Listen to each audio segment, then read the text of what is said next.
this week? Is it just all business or a little extra to it playing Georgia Tech? No, but sure. Yeah. You guys like to hear about the team meetings that we have and the unit meetings. I made a big deal with the defense last night. This isn't about me. I do have deep personal relationships with a lot of the players on the team. Very proud of them. When I see them play really well, I'm excited for them because I care about them, care about their families. But this week is, trying to be the best defense that we can be, coach our guys to play at a high level. They've got a lot of really good weapons. They're doing a really good job with the offense. And so we get complete focus on what we have to do to play really well on Saturday, schematically, motivationally, all those kind of things. But this week is not about me at all. What's your relationship with Brent? We were friends for a very long time. Yep. Coach Brown mentioning, there's, I guess, 8 or 9 plays in the game that he discussed with the staff. Sure. Is there any common thread through those plays that call from the... No, it's I think it's one of the things that, and it happens on all levels of football every single Saturday. And I think as you watch the totality of the game, there's so many long stretches of really good defense being played. Everybody executing, everybody playing at a high level, fundamentals, technique, and playing really, really hard, which I think they did that regardless of what happened. Just every now and then there's a critical bust, and they find us. So those are the things we have to clean up. Went over that with the entire defense last night, and I just showed them, here are the things that, again, we cannot do, because I think on 8 of those plays, I think over half of the offensive yardage happened. And we cannot let that happen. And if there is something that a stress point gets found, we have to have people that erase the thing. So the big pass to the tailback, who's a great player, could have been limited to about a 25-yard gain, right? And then it compounded it by us missing a tackle or 2 tackles. But then also, you get to see guys like Jakeem Harris on that very same play show tremendous motivation, effort, speed to go track a really good player down to give us a chance to live another down. So there's stretches of really good defense, and proud of the way they're playing. Just got to eliminate the critical mistakes at critical moments. What about that game that you had at Tech where you went back and played Temple? Sure. 2019. Yep. What about that experience can you apply to this experience, if at all? If Yeah. It's applicable. Yeah, I mean, and again, I don't want this to be about me. I've had those experiences. I think Coach Brown has shared that he's had them in the past as well. But just the complete focus is, if I spend time worrying about that, I'm not going to be as good of a coach as I need to be for the players on Saturday. So the whole focus is just, how can I do the best job in preparation, because they do so much on offense that if my complete focus isn't on what they do schematically with really good players, then I'm doing a disservice to the guys. So my complete focus is, how can I be the best coach for these guys? How can I put the best game plan together? How I can call the best game? That kind of deal. So it doesn't apply? What's that? I'm saying, I think was, the question, so the answer is, I think me having that experience helps, because I've been through it. And was it hard? Sure. But, I've gone through it. Now I think I'm better prepared I have to focus on what my job is. And my job is to be the best that I can be during the week and on game day for these players. And the relationships that I have, the love that I have for the guys is going to be there no matter what. Does it help that it's here and not there this week? I think I would hopefully have the same mindset and the same Just thought process. The whole feeling of walking into that stadium as opposed to not having to walk. Right. So here's how I've been lucky, is I've had 2 years to process everything, right? And I've come to peace with everything that happened, what we walked into, the efforts that we made, and then what happened at the end. I've come at peace and really been very self-reflective of how I could have done better and what I would do the next time in similar circumstances. So in that pace, there's zero ill will towards anybody on the administration, fan base, any of those things, I'm at complete peace and there's zero ill will. I just want to be a really good coach for this group of guys. Is the self-reflecting, is that part of coming to peace? I think so. You spend long hours in the man cave and, sit there and take notes and, coaches like Mac Brown and Dan Quinn and the myriad of other coaches that I'm really close with that have been through similar situations give you counsel on how to handle everything, give you counsel on how to digest and journal what you've gone through and what you would do different. I think all of those things have been very helpful. I'm blessed to have an amazing wife that has been with this journey going on, I'm going to mess this up, going on 29 years. I'm about to get in trouble right now for not, 20, you're going on 29 years of marriage. Yes, so 29 years of marriage. I am blessed to have a wife that is such a deep thinker, has wisdom. She's very young still, but the wisdom beyond her age to help me process and digest and to be real with me. And that has been just a blessing for my life so I can move forward things, move beyond things, learn from things so that I can be a better coach, husband, father, all of those things. Geoff, Haynes King is even more of a mobile quarterback. He's really good. Holston is, and he made Sure. some plays against Carolina last Sure, year. yep, Holston's obviously able to have some success Sure. on the ground last week. What is, without giving away too much, what is Sure. sort of the key thing that you guys have to do to? Yeah, so there were, I think, two design runs that the quarterback from Pitt had on Saturday. One was a 3rd and long that got us, but there was only really 2 designed runs. One we got a tackle for loss, one popped out for about 8 or 10. This whole offense is designed around the quarterback, and they are blessed to have a really good one. I mean, that kid is a really good player. He operates the offense really well, sees the defense, knows when to spit the ball out on the perimeter, knows when to give it when the give is there, knows when to keep it when he's supposed to keep it. So I think what they're doing offensively with his skill set, it's really good. I mean, it is, there's some problematic things that we've got to continue to rep throughout the week. But I think his skill set and his competitive nature, all of those things, I think he's really good. Are they is their offense kind of throwback in a way? Because the opening game against Florida State, they just lined Sure. up the ball, ran it down their throat and controlled the clock. Is that sort of a throwback in sort of the... Yeah, I think that's, you see that in the NFL too. I know Coach Faulkner, who I've got a ton of respect for, learned from Jeff Monken, who's now with the Ravens, and all the similarities between that offense and what they're doing at Georgia and what they're doing here. And, Haynes can operate it at a very high level. But the offensive line, Jordan Williams, I think has started every single game of his college football career. Weston Franklin's played a ton. Corey Robinson's been, playing a bunch. And then Joe Fusile, I can't say the amount of respect that I have for him as an offensive lineman and the way he's playing. So they're doing a really good job controlling the clock, running the ball. I think they've given up 1 sack on the year, and I don't even think it was more than a negative 1 yard sack. So they're doing a good job protecting the quarterback, good job getting the ball out on the perimeter. All of those things I've been impressed with the way they're utilizing the really good players they have. Geoff, when it comes to Cameron Rucker, I know that Mac was saying that he was pretty much clear to go Thursday night. Sure. You and Ted had a conversation with him about the Yep. situations Yep. in which you were going to use Yep. him. Just kind of how did that go as far as telling him, hey, we want you in more so on 3rd down, more so in these Yep. situations, and these are the packages that we want you in. Yeah, absolutely. And Cable was great about all of it. He's been tremendous through the entire process. Even when he had surgery on his hand through the spring, he was just very communicative. He's a grown man with a grown man thought process on everything. And, I was so proud that he came out there and gave us, I think it was 9 to 10 snaps on 3rd down. The 2-minute drive before the half, came out there, we got a good stop, and he was out there playing at a high level.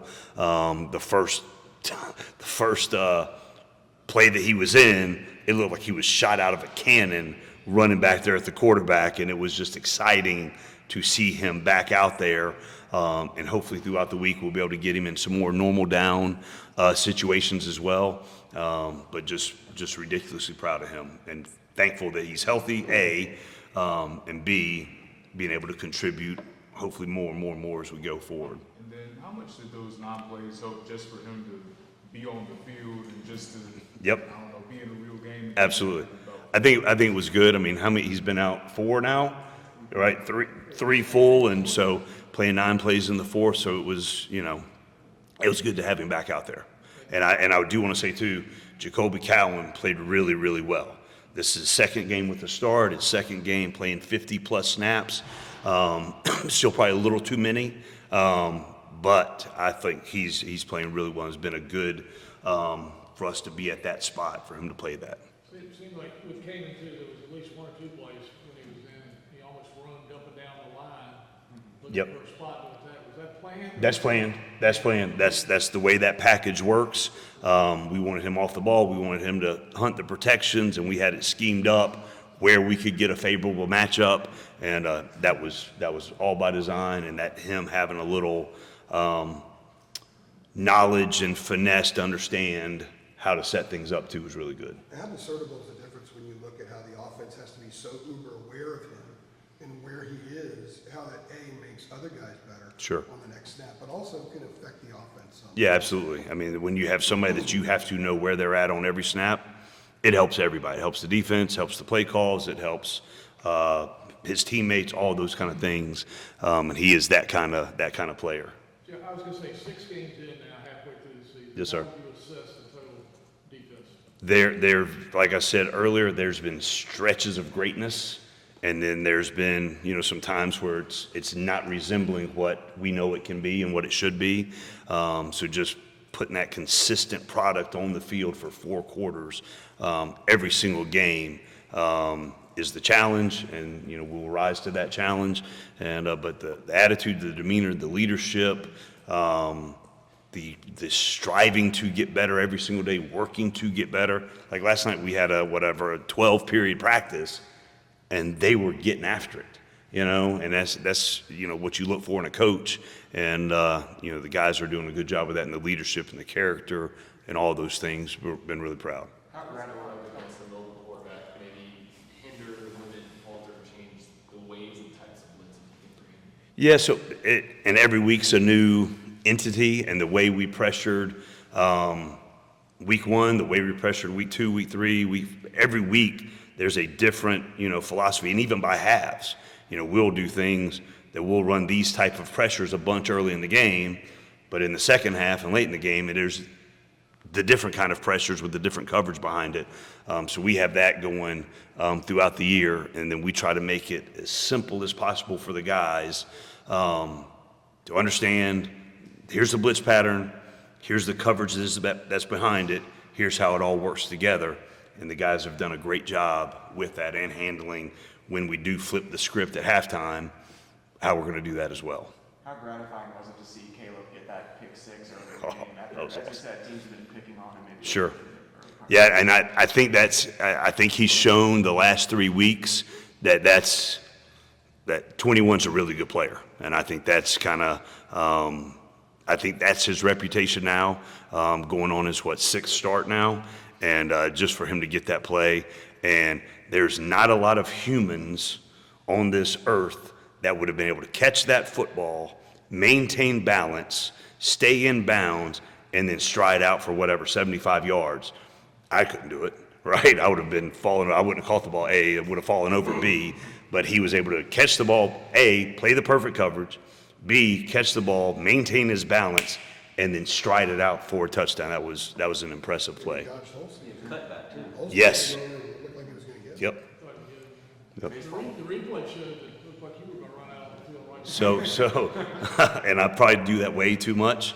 But I think I hurt my knee too on that play. I mean, if y'all look at it, I got some ups now, but then I came down a little weird. So it's Caleb's fault. My knee's Don't you aching. just want that kind of make sure you don't fall behind, make sure you I don't do. And sometimes Coach Bate gets a tad aggressive with him pulling me back, but love him. He and I have a great relationship, and because if it wasn't for him, I'd probably be bottom of the numbers half of the snaps. So he keeps me back. He does a tremendous job as my get-back coach. And I've got a long line of get-back coaches that have had a lot of success in the game. So shout out to all the guys that have been my get-back coach before, and Coach Bake's one of them, and add to the long list of great guys. That's a highly compensated position, I would think. Yes, 100%, because that's a lot of stress trying to keep me off that field. The Tech get back guy, is he still in, the one that you have? No, the one that I had is now the head strength coach at the University of Buffalo. Yep, Ryan Horton. He was my get-back coach there, phenomenal. One of my dear friends. He was with us at Temple too, and he's now the head strength coach at Buffalo, and he's doing amazing. The head strength coach at Wisconsin was one of my get-back coaches. The former head strength coach at Atlanta Falcons was one of my get-back coaches, and now Coach Bake. So, Is it always the strength coach? Is that just? oh, it's got to be. It's got to be. It's got to be. They got to do some lat workouts and some bicep workouts to get ready. It's a new guy. Is that something that you practice like in the scrimmages in the fall or in the What's that? spring? The get back guy. I can't imagine. We that did. they learned on the process during a game. No, we did it during preseason camp. Yep, because that's even preseason. Y'all, I don't know. Are they allowed at the scrimmages? The scrimmages are worse. We need to Scrimmages, place them, scrimmages are worse. But I've been very poised, and it hadn't been too much of a stretch for him. Which knee you hurt? The right one, this one right here, right there. Yep, Caleb Cost. Jeff, the explosive plays Yep, and the third down conversions yep. from Saturday, I mean, those seem to be glaring still. Sure. Like, do you think those are if you've got a laundry list or a grocery list Right. of what you need to fix? So let's go through it. So two of them were runs on 3rd and 11. So they went outside of their tendencies because they had been almost 100% pass. They went outside their tendencies, so kudos to them. So two of the explosives came run plays versus a 3rd down blitz package or just rush package. One of them was a busted coverage. Sucks. I hate it that the kid busted the coverage. I love him. It probably would never happen again in life that happened. And one other one was just deep layered route that just got behind our safeties by 1 yard, and we were there to make the play. They just made the catch. So those were 4 of them right there. So. But are those sort of the top of the? Oh, 100%. Absolutely. Absolutely. And then, there's a lot of really good things, but if you don't correct those 8 things and they keep coming up, we can't let that happen. And so that's the big focal point, and the guys know it. When over half of their yards come on 8 plays, you don't want that to happen ever. One thing that Elijah Huzzy was saying after the game was kind of in the context of that was he was mentioning communication and saying that kind of needs to increase things like that. Sure. I guess when you're on the sideline or even looking at the film, is that something you can kind of notice, like the on-field? No, I thought that was a little cleaner, the communication from the guys. The corner position, they're so far on an island that sometimes the communication, getting all the information out to them, just in ball, that is consistently a problem. But I think internally, the guys that are in the interior 9, it was clicking. They were all on the same page, and just getting that information out to, because we put Huzzy on an island a lot, and he's a really good player and he can handle it. So How do you improve? This will be the last one. How do you improve or try to improve the missed tackle problem in season? sure. It seems like the last 2 games they've really been sort of a prevalent thing. Right. I thought 2 games ago, yes. This last game, it was 2 explosives. But as a totality, I thought the tackling against really good players was improved from the previous week.